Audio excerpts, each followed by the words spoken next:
Life in the Middle Ages was hard for both men and women. For most people, it was a life of drudgery and hard physical work. In the Middle Ages, middle-class women sometimes owned their own business. In England, there was a famous mystic called Margaret Kemp. At one time, she owned a brewery. Another time, she owned a horse mill. It's a myth that in the Middle Ages women were never educated. Some women were highly educated. A woman called Trota of Salerno lived around the year 1100. She was a very famous doctor and she wrote a famous textbook on medicine. Another famous medieval woman writer was Hildegard. She wrote about natural history, but she was also a theologian. Another great woman writer of the Middle Ages was Christine de Pizan. In England, Julian of Norwich was a famous mystic. Some of her works are still read today by some people. There were some influential women in the Middle Ages.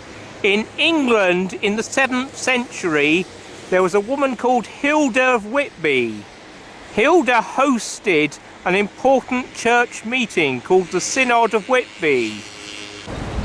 King Henry I of England died in 1135.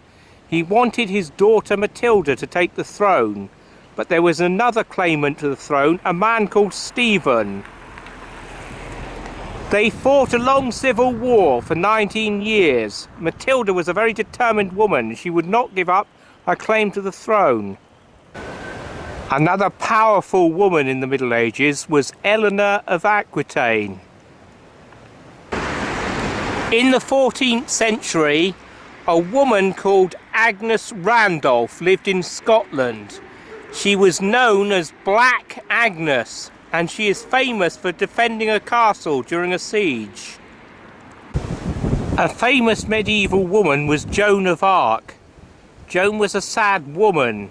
She claimed she heard voices, but she inspired the French army to fight the English. Eventually she was captured and she was burned for heresy. By the 15th century, middle-class women in England could very often read and write. A woman called Margaret Paston wrote a series of letters showing life in the Middle Ages.